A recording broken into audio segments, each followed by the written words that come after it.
ప్రభునందు ప్రియ పరిశుద్ధ దేవుని కుమారులారా, దేవుని కుమార్తెలారా, యేసుక్రీస్తు ప్రశస్త చెంపునామంలో మీ అందరికీ వందనాలు, అలాగే దేవునికి స్తోత్రాలు. ప్రియులారా, ఎలా ఉన్నారు?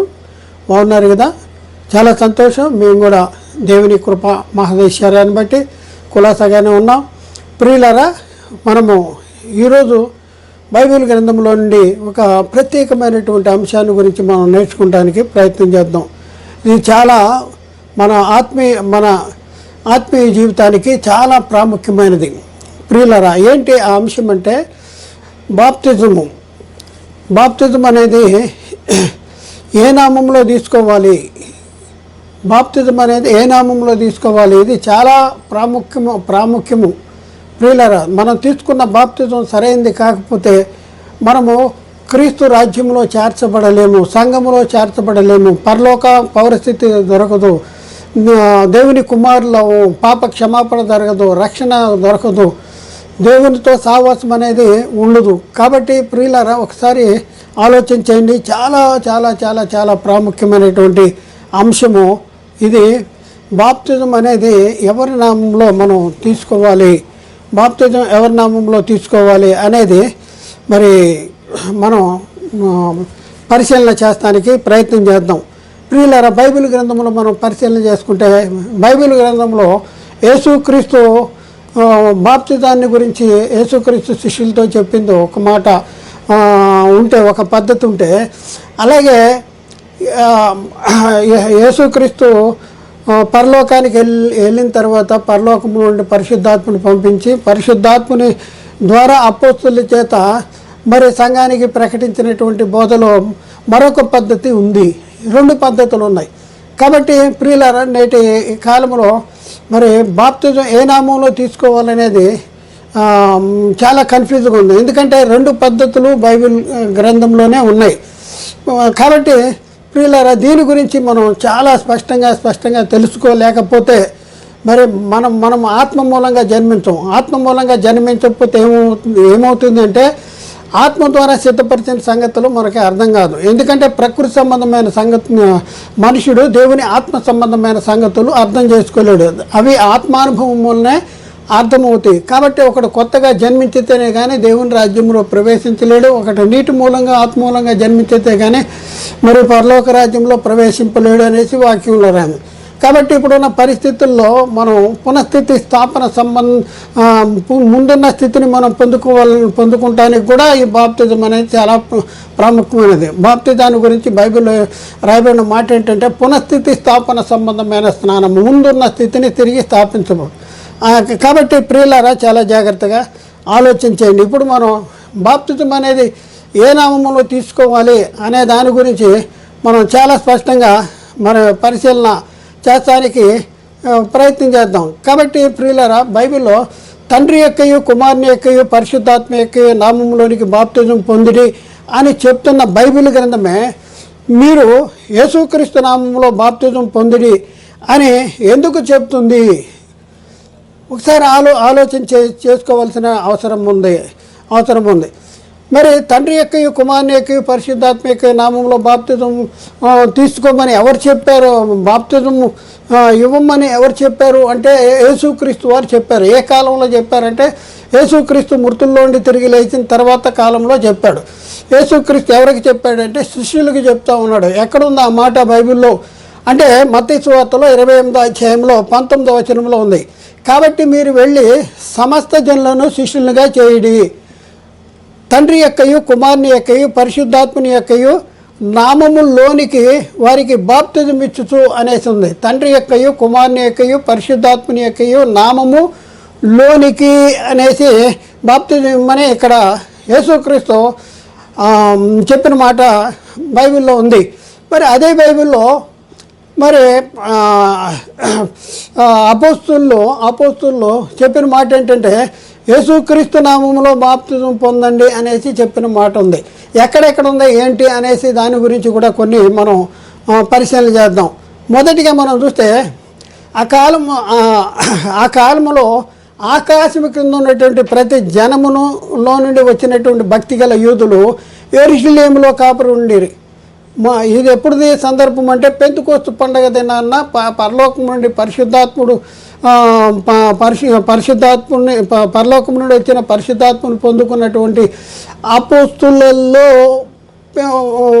ఒక ఆయన పేతురు ప్రసంగం చేసిన తర్వాత వాళ్ళు అయ్యలారా మేమేం చేయాలంటే అప్పుడు పేతురు వారితో చెప్తున్నాడు, యేసుక్రీస్తు నామములో బాప్తిజం పొందిడి అనేసి చెప్పాడు. ఈ మాట ఎక్కడ ఉంది అంటే అపోస్తుల కార్యము 2వ అధ్యాయము 38వ వచనంలో ఉంది. అలాగే అపోస్తులైన పేతురు కొర్నేలింట అన్ని జనులతో చెప్పాడు. కొర్నేలింట అన్ని జనుల దగ్గరికి వెళ్ళి అక్కడ ప్రసంగం చేసిన సందర్భంలో వారితో చెప్తున్న మాట ఏంటంటే అపోస్తుల కార్యము 10వ అధ్యాయము 48వ వచనంలో వారితో అంటాడు, యేసుక్రీస్తు నామంలో బాప్తిజము పొందుడని ఆజ్ఞాపించాను అంటాడు. మరి 3వ పాయింట్ మనం చూస్తే ఇక్కడ దేవుని వాక్యం అంగీకరించిన సమరయ వారుతో చెప్తున్న మాట ఏంటంటే అపోస్తుల కార్యం 8వ అధ్యాయము 16వ వచనములో ప్రభు అయిన యేసునామమున బాప్తిజం మాత్రము పొంది ఉండిరి. చూడండి, దేవుని వాక్యం అంగీకరించిన సమరయలో ఏం చేశారంట అంటే ప్రభు అయిన యేసునామం ముందు బాప్తిజం పొందారు అనేసి అక్కడ ఉంది. అపోస్తుల కార్యము 8వ అధ్యాయము 16వ వచనంలో ఉంది. అలాగే మనం చూస్తే ఎఫ్సీలోని కొందరు శిష్యులు మరి ప్రభు అయిన యేసునామమున బాప్తిజం పొందిరి అనేసి బైబిల్లో ఉంది. అది ఎక్కడుంది? అపోస్తుల కార్యము 19వ అధ్యాయము 5వ వచనంలో ఉంది. అలాగే పరిశీలన చేస్తే అపోస్తలుడైన పౌలు రోమాలో ఉన్న సంఘంతో చెప్తా ఉన్నాడు. ఏం చెప్తున్నాడంటే యేసులోనికి బాప్తిజం పొందిన మనమందరమును అని చెప్తున్నాడు.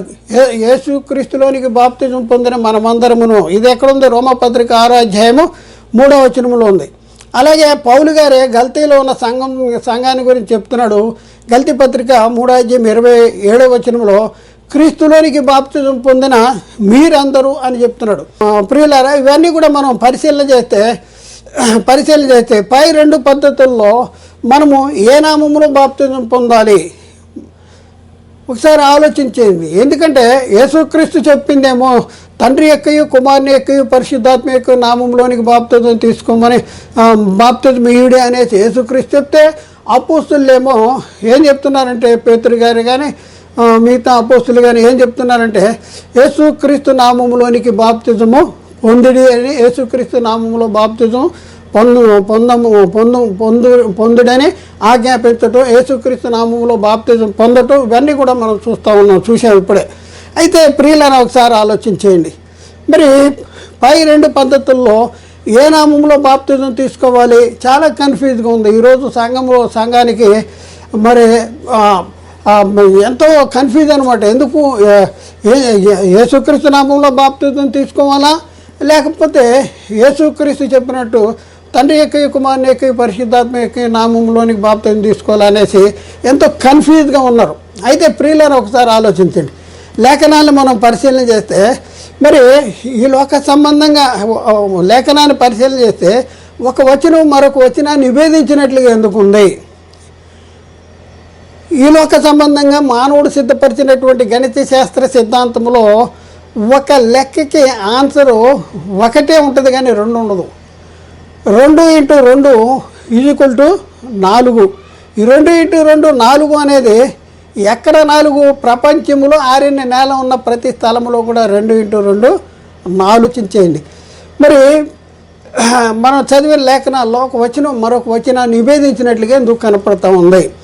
అయితే ఇది మనం సర్దుకుపోతాం కానీ వేరే వాళ్ళు మనం అడుగుతారు. అడిగినప్పుడు వాళ్ళకి సమాధానం చెప్పాలి.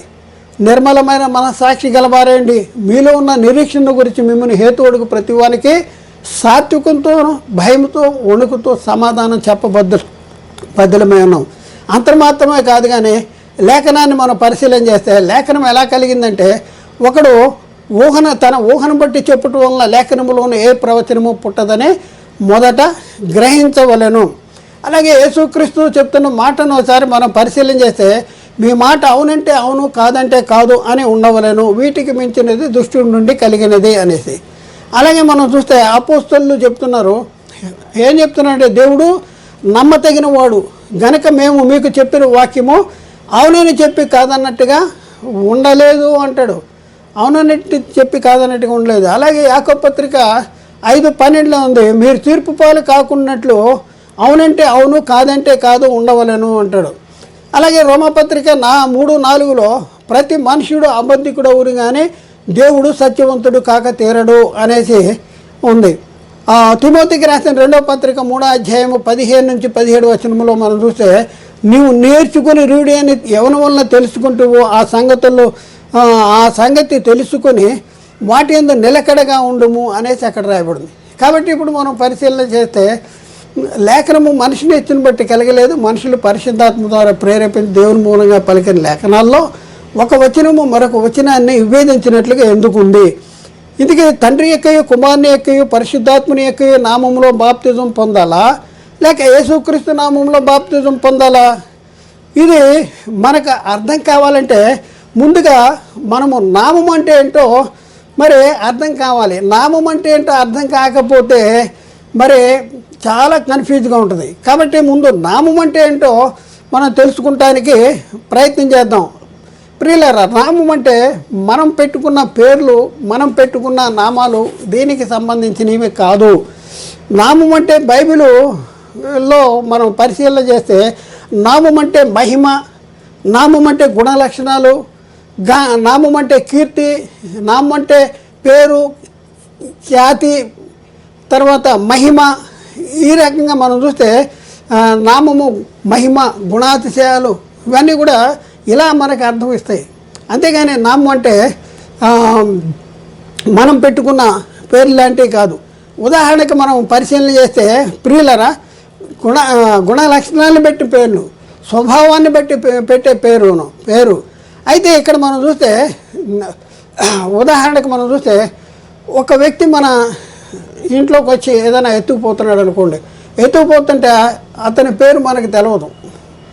మరి మనం ఆయన్ని ఏమని పిలుస్తామంటే దొర అంటామా?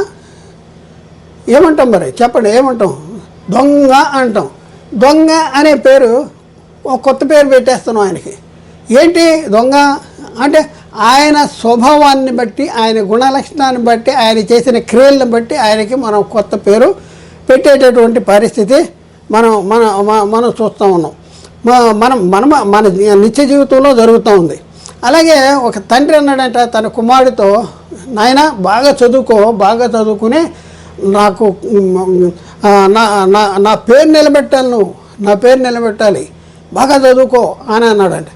అయితే రాత్రి చెప్పాడు, రాత్రంతా బాగా చదివాడు. తెల్లారిపాటికి వెళ్ళిపోయి ఒక కటౌట్ తీసుకొచ్చి ఇంటి ముందు తండ్రి పేరుని నిలబెట్టాడంట.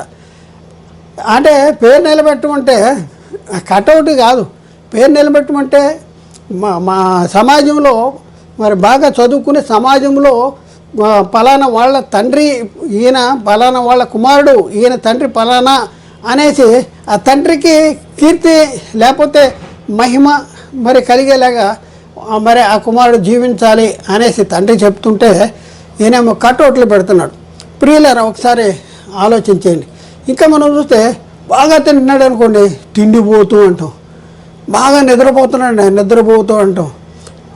అలాగే తాగుతున్నాడు అనుకోండి, తాగుబోతూ అంటాం. అంటే అతని పేరు ఏదో ఉంటుంది కానీ మనం ఏం చేస్తున్నామంటే ఆయన చేసిన పనులను బట్టి, అతని గుణ లక్షణాలు బట్టి మనం ఒక కొత్త పేరు పెట్టేసే పరిస్థితి ఉంది. అయితే ఇక్కడికి మనం వద్దాం, బైబిల్లోకి వద్దాం. అయితే దేవుడు కానీ, యేసుక్రీస్తు కానీ, పరిశుద్ధాత్ముడు కానీ వారు కలిగి ఉన్న పేర్లన్నీ కూడా మనము పెట్టుకున్నటువంటి పేర్లు వంటివి కాదు. ఉదాహరణకి నా పేరు రంగారావు అనుకోండి, ఈ పేరుకి గుణలక్షణాన్ని బట్టి, ఈ పేరు గుణలక్షణాన్ని బట్టి పెట్టిన పేరు కానీ కాదు. అయితే మరి దేవుడు కానీ, యేసుక్రీస్తు కానీ, పరిశుద్ధాత్ముడు కానీ వారు కలిగి ఉన్న పేర్లన్నీ కూడా ఒక్కొక్క గుణలక్షణము, ఒక్కొక్క పేరుగా పరిగణించబడేటటువంటి పరిస్థితి ఉంది. ఉదాహరణకు మనం చూస్తే యేసు అంటే రక్షకుడు, మత్తయి సువార్త 1:28లో యేసు అంటే ఏంటంటే రక్షకుడు. అలాగే క్రీస్తు అంటే ఏంటి? అభిషేక్తుడు. దానియేలు 9:25-26లో క్రీస్తు అంటే అభిషేక్తుడు. కాబట్టి ప్రియులారా, యేసుక్రీస్తు కలిగి ఉన్న ఏ పేర్లైనా కూడా గుణలక్షణాన్ని పెట్టిన పేర్లే. అలాగే దేవుడికి పెట్టబడిన పేర్లు, దేవుడు కలిగి ఉన్న పేర్లన్నీ కూడా ఆయన కలిగి ఉన్న గుణలక్షణాన్ని బట్టి మనం పెట్టబడిన పేర్లే. అలాగే పరిశుద్ధాత్ముడు కూడా అంతే. అలాగే దేవుడు కలిగి ఉన్న గుణలక్షణాన్ని బట్టి దేవుడికి పెట్టబడిన పేర్లలో కొన్నింటిని మనం చూద్దాం. దేవుడు ఉన్నవాడు, దేవుడు కరుణించేవాడు, దేవుడు కనికరమ కలవాడు, దేవుడు దయగలవాడు, దేవుడు దీర్ఘశాంతం గలవాడు, దేవుడు కృపాసత్యములు గలవాడు, దేవుడు దయ కలవాడు, దేవుడు పరిశుద్ధుడు, దేవుడు కనికరమ గలవాడు, దేవుడు అద్వితీయుడు, దేవుడు యథార్థవంతుడు, దేవుడు పక్షపాతం లేనివాడు, దేవుడు సర్వసంపన్నుడు, దేవుడు నమ్మతగినవాడు, దేవుడు అబద్ధమాడనివాడు, దేవుడు పరిపూర్ణుడు, దేవుడు అదృశ్యుడు, దేవుడు అక్షయుడు. కాబట్టి ప్రియులారా ఒకసారి ఆలోచించండి. దేవుడు కలిగి ఉన్నటువంటి గుణలక్షణాలే దేవుని పేర్లుగా బైబిల్లో వ్రాయబడి ఉంది. వాటిలో కొన్నింటిని మనం పరిశీలన చేద్దాం. ఒక వచనాన్ని పరిశీలన చేద్దాం. సందర్భము, ఏ సందర్భము అంటే దేవుడు ఐగుప్తు దేశంలోని ఇశ్రాయేలు యొద్దకు మోషేని పంపించిన సందర్భంలో మోషేకు దేవునికి మధ్యన జరిగిన సంభాషణ. దేవుడు మోషేని ఐగుప్తు పంపించాలని చెప్పిన పంపించేటప్పుడు మోషేకి దేవునికి మధ్యన జరిగిన సంభాషణ ఏంటి అంటే అది ఎక్కడుందంటే నిర్గమకాండంలో 3వ అధ్యాయము 13 నుంచి 15 వరకు అక్కడ రాయబడి ఉంది. మోషే అంటున్నాడు, దేవుడితో మాట్లాడుతున్నాడు, చిత్తగించుము, నేను ఇశ్రాయేలు యొద్దకు వెళ్ళి వారిని చూసి మీ పితరుల దేవుడు మీ యొద్దకు నన్ను పంపిన వారితో చెప్పగా వారు ఆయన పేరేమి అని అడిగిన ఎడల వారితో నేనేమి చెప్పవల్లని దేవుడిని అడిగాడు. అడిగితే 14వ వచనంలో దేవుడు చెప్తా అన్నాడు. అందుకు దేవుడు నేను ఉన్నవాడను వాడనై ఉన్నానని మోషేతో, నేను ఉన్నవాడను అనేవాడిని, నేను ఉన్నవాడిని అని అంటారు, అనబడిన వాడిని. ఈ వచనంలో దేవుడు తన పేరు చెప్పాడు. ఏం చెప్పాడు? నేను ఉన్నవాడిని అని చెప్పాడు. ఉన్నవాడంటే ఒకప్పుడు ఉన్నాడు, ఇప్పుడు ఉన్నాడు, భవిష్యత్తులో ఉండేవాడు. ఈ ఉన్నవాడు అనే దేవుడు, ఈ ఉన్నవాడు అనేది దేవుడు కలిగి ఉన్నటువంటి మహిమను తెలియపరుస్తుంది. ఈ ఉన్నవాడు, నేను ఉన్నవాడిని అన్నాడు కదా, ఈ ఉన్నవాడు అనేది దేవుడు కలిగి ఉన్న మహిమను తెలియపరుస్తుంది. మరొక వచనాన్ని కూడా పరిశీలన చేద్దాం. సందర్భాన్ని మనం పరిశీలన చేద్దాం. యెహోవా మోషేతో అంటున్నాడు, పాలు తేనెలు ప్రవహించు దేశమునకు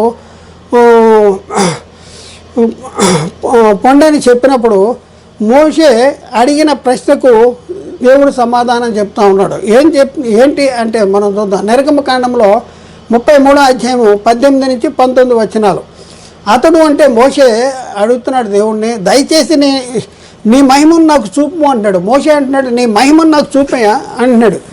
అప్పుడు దేవుడు అంటున్నాడు 19వ వచనంలో, ఆయన నా మంచితనమంతా నీ ఎదుట కనపరిచేదను అంటాడు. నీ పేరు నాకు తెలియపోతే నా మంచితనమంతా నీకు తెలియపరుస్తుందను అంటున్నాడు. అనేసి ఇంకేమంటున్నాడు, యెహోవా అను నామమును నీ ఎదుట ప్రకటించేదను, నేను కరుణించు వారిని కరుణించేదను, ఎవని యందు కనికరపడదను వాని యందు కనికరపడదను అని చెప్తా ఉన్నాడు. ప్రియులారా, ఈ వచనంలో మోషే దేవునితో దయచేసి నీ నామాన్ని, నీ మహిమను నాకు చూపమని అడిగితే దేవుడు మోషేతో అంటున్నాడు, నా మంచితనమంతా నీ ఎదుట కనపరిచేదను, యెహోవా అనే నామాన్ని నీ ఎదుట ప్రకటించేదను అని అంటున్నాడంటే దేవుని మహిమ, దేవుని నామము అని మనకు స్పష్టంగా అర్థమవుతుంది. దేవుని మహిమే దేవుని నామము, దేవుని నామమే మహిమ. దేవుడు కలిగి ఉన్న మహిమను ఆయన నామము లేక ఆయన పేరుగా మరి మనం పేరుగా పిలువబట్టడం అనేది జరుగుతుంది. మరొక వచనాన్ని కూడా మనం పరిశీలన చేద్దాం. ప్రియులారా, సందర్భము, యెహోవా మోషేతో అంటున్నాడు, మొదటి పలకల వంటి 2 రాతి పలకలలో చెక్కుము, నీవు పగలగొట్టిన మొదటి పలకల మీద నున్న వాక్యములను నేను ఈ పలక మీద వ్రాసేదని కనుక నీవు సీనాయి కొండ ఎక్కి అక్కడ శిఖరం మీద నా సన్నిధినే నిలిచి ఉండవలెను అని చెప్పగా మోషే 2 పలకలను చేత పట్టుకుని సీనాయి కొండ ఎక్కిన సందర్భము. ఈ సందర్భము నిర్గమకాండం 34:1 నుంచి 2 వచనాలు ఉన్నాయి. అయితే వాక్యాన్ని మనం చూద్దాం. నిర్గమకాండంలో 34వ అధ్యాయంలో 4-6 వచనాలు, 4 నుండి 6 వచనాలు. ఈ వచనంలో, కాబట్టి అతడు మొదటి పలకల వంటి 2 రాతి పలకలను చెక్కను, మోషే మొదటి పలకలు వంటి 2 రాతి పలకలు చెక్కాడంట. మోషే తనకు యెహోవా ఆజ్ఞాపించినట్లు ఉదయమున పెందలకడన లేచి ఆ 2 రాతి పలకలను చేతపట్టుకుని సీనాయి కొండ ఎక్కగా మేఘములో యెహోవా దిగి అక్కడ అతనితో నిలిచి యెహోవా అనే నామాన్ని ప్రకటించాడు. ఏం ప్రకటించాడంట? యెహోవా అనే నామాన్ని. యెహోవా దిగి అక్కడ అతనితో నిలిచి యెహోవా అనే నామాన్ని ప్రకటించాడంట. అతని ఎదుట యెహోవా దాటి వెళ్ళుచు యెహోవా కనికరము, దయా, దీర్ఘశాంతము, విస్తారమైన కృపా, సత్యములు గల దేవుడైన యెహోవా అంటాడు. యెహోవా అనే నామాన్ని ప్రకటించాడంటే ఏంటి? యెహోవా అనే నామము అంటే యెహోవా కనికరము, దీర్ఘశాంతము, విస్తారమైన కృపా, సత్యము గల దేవుడైన యెహోవా. ఈ వచనాన్ని మనం పరిశీలన చేస్తే యెహోవా నామము అంటే ఏంటంటే ఆయన కలిగి ఉన్నటువంటి గుణ లక్షణాలు అనేసి మనం చాలా స్పష్టంగా గ్రహించవలసినటువంటి అవసరం ఉంది. ఆయన గుణ లక్షణాలు ఏంటి? యెహోవా కనికరము గలవాడు, దయగలవాడు, దీర్ఘశాంతం గలవాడు, విస్తారమైన కృప, సత్యము కలిగినటువంటి వాడు. అయితే ప్రియులరా, మరి యేసుక్రీస్తుని గురించి కూడా పరిశీలన చేద్దాం. యేసుక్రీస్తు ఎవరి నామములో ఈ లోకానికి వచ్చాడు? ఎవరి నామములో ఈ లోకానికి వచ్చాడు అంటే యేసుక్రీస్తు తండ్రి నామములో వచ్చాడు. నామము అంటే మనం ఏమైనా ఇంతవరకు ఏమైనా నేర్చుకున్నాం? నామం అంటే మహిమ, గుణలక్షణాలు, స్వభావము అనేసి మనం కొంతవరకు నేర్చుకున్నాం. అయితే ఇక్కడ యోహాను సువార్త 5:43 వచనంలో నేను నా తండ్రి నామంలో వచ్చి ఉన్నాను అంటాడు. యేసుక్రీస్తు ఏమంటున్నాడు?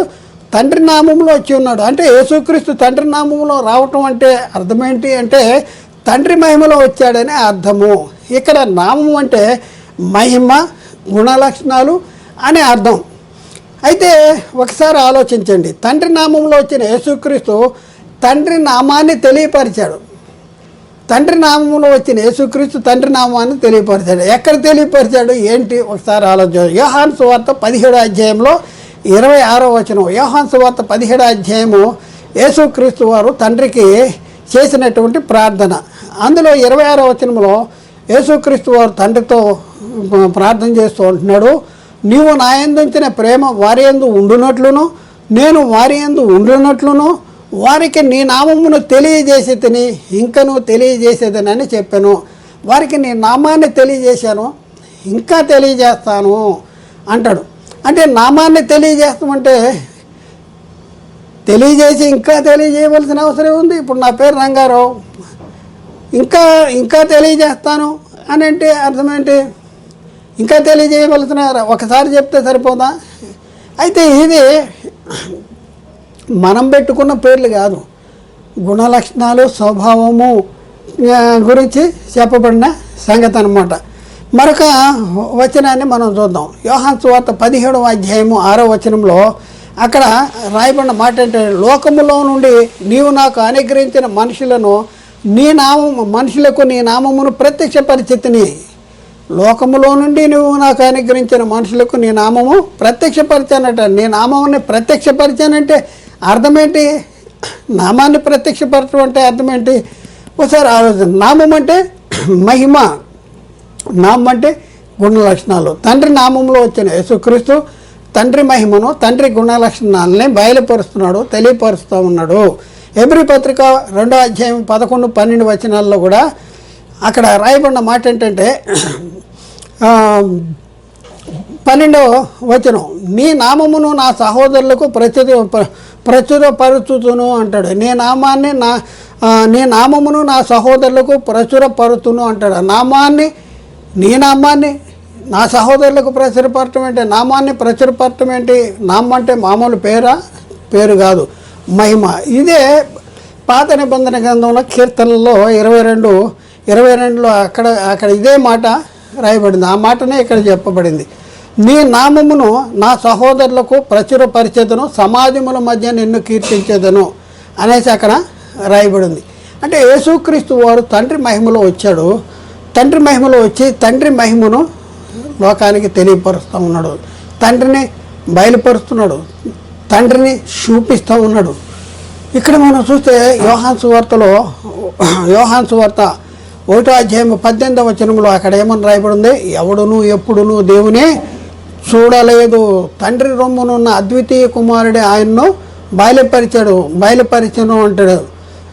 అలాగే యోహాను సువార్త 1:14లో ఆ వాక్యమే శరీరధారి కృపాసత్య సంపూర్ణంగా మన మధ్య నివసించను అనేసి రాయబడి ఉండి, తండ్రి వలన కలిగిన అద్వితీయ కుమారుని మహిమ వలె మనమును ఆయన మహిమను కనుగొంటిమి. దేవుని మహిమను ఎలా కనుక్కున్నామంట?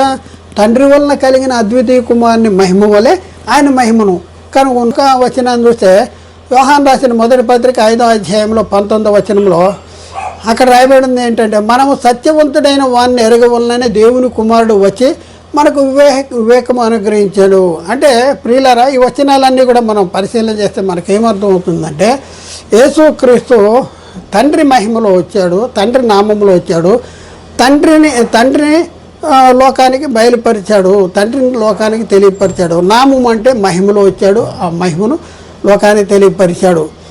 నామము అంటే ఏంటి అంటే మహిమ. ఇంకొక మాట కూడా మనం చూద్దాం. మరి అపోస్తుల కార్యం 8వ అధ్యాయంలో 12వ వచనంలో అక్కడ చూస్తే, అప్పుడు ఫిలిప్పు దేవుని రాజ్యమును గురించి యేసుక్రీస్తు నామమును గురించి సువార్త ప్రకటించుతుండగా వారు అతన్ని నమ్మరి.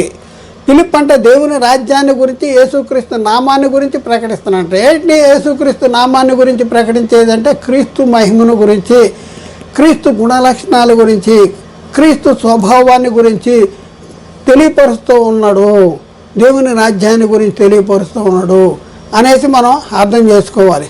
కాబట్టి ప్రియులారా, ఇప్పుడున్న పరిస్థితుల్లో మన విషయంలో కూడా మనం ఆలోచిస్తే, పేతురు రాసిన మొదటి పత్రిక 2వ అధ్యాయము 9వ వచనంలో, అయితే మీరు చీకటిలో నుండి ఆశ్చర్యకరమైన తన వెలుగులోనికి మిమ్మల్ని పిలిచిన వారిని గుణాతిశయములను ప్రచురము చేయ నిమిత్తము ఏర్పరచబడిన వంశమును రాజులైన యాజక సమూహమును దేవుని సొత్తైన ప్రజలునై ఉన్నారంటాడు. అంటే చూడండి ప్రియులరా, మనము చీకటిలో నుండి ఆశ్చర్యకరమైన తన వెలుగులోనికి పిలిచిన వాని గుణాతిశయాలను ప్రచురం చేయాలి. అలాగే యేసుక్రీస్తు తండ్రి నామంలో వచ్చాడు, తండ్రిని బయలుపరిచాడు, తండ్రిని తెలియపరిచాడు. నీ నామమును తెలియపరిచితిని ఇంకనూ తెలియపరిచేదను అంటాడు. అలాగే ప్రియులరా, మరి పరిశుద్ధాత్ముడు ఎవరి నామంలో పంపబడ్డాడు? పరిశుద్ధాత్ముడు ఎవరి నామంలో పంపబడ్డాడంటే, పరిశుద్ధాత్ముడు యేసుక్రీస్తు నామంలో పంపబడ్డాడు. తండ్రి పరిశుద్ధాత్ముడిని యేసుక్రీస్తు నామంలో పంపించాడు. అంటే తండ్రి యేసుక్రీస్తుని పరిశుద్ధాత్మను, నామం అంటే మహిమలో, పరిశుద్ధాత్ముడు క్రీస్తు మహిమలో వచ్చాడు అనేసి మనకి అర్థమవుతుంది. ఎక్కడుంది ఆ మాట? యోహాను సువార్త 14వ అధ్యాయం 26వ వచనంలో చూస్తే, ఆదరణకర్త అనగా తండ్రి నా నామములో పంపబోవు పరిశుద్ధాత్మ సమస్తమును మీకు బోధించి నేను మీతో చెప్పిన సంగతులన్నీ మీకు జ్ఞాపకము చేయను. ఆదరణకర్త అనగా తండ్రి నామములో పంపబోవు పరిశుద్ధాత్మ. అంటే పరిశుద్ధాత్ముడు ఎవరి నామంలో పంపబడ్డాడు అంటే యేసుక్రీస్తు నామంలో పంపబడ్డాడు. ప్రియులారా, ఇక్కడ మనం పరిశీలన చేసుకుంటే పై సంగతులన్నీ కూడా పరిశీలించిన తర్వాత మనకి ఏమర్థమవుతుందంటే, నామము అంటే ఏంటో మనకి అర్థమైంది. యేసుక్రీస్తు తండ్రి నామములో అనగా తండ్రి మహిమలో పంపబడ్డాడు. పరిశుద్ధాత్ముడు యేసుక్రీస్తు నామములో అనగా యేసుక్రీస్తు మహిమలో పంపబడ్డాడు అనేసి మనకి స్పష్టంగా అర్థమైంది. అయితే మనం దేనికోసం ఇవన్నీ చూసాము? నామము అనే సంగతిని దేనికోసం మనం పరిశీలన చేసేంత వరకు అంటే, బైబిల్లో బాప్తిజాన్ని గురించి 2 విభిన్నటువంటి ఒకదానికి ఒకటి వ్యతిరేకంగా ఉన్నట్లు మరి బాప్తిజం తీసుకునేటటువంటి పద్ధతులు ఉన్నాయి. దానికోసం అసలు నామం అంటే ఏంటో తెలిస్తే మరి రాయబడిన సంగతులు మనకి అర్థమవుతాయి అనేసి నామం అంటే ఏంటో మనం తెలుసుకున్నాం. నామం అంటే ఏంటి అంటే, నామం అంటే స్వభావము, నామం అంటే గుణలక్షణాలు, నామం అంటే క్యారెక్టర్ అనేసి మనం ఇంతవరకు మనం చాలా స్పష్టంగా తెలుసుకున్నాం. ఇప్పుడు బాప్తిజము ఏ నామంలో ఇవ్వాలో తీసుకోవాలో నేర్చుకుంటానికి ప్రయత్నం చేద్దాం. నామం అంటే ఏంటో తెలుసుకున్నాం కదా. అయితే ఇప్పుడు బాప్తిజం ఏ నామంలో ఇవ్వాలి లేక ఏ నామంలో తీసుకోవాలి అనే సంగతిని ఇప్పుడు మనం తెలుసుకుంటానికి ప్రయత్నం చేద్దాం.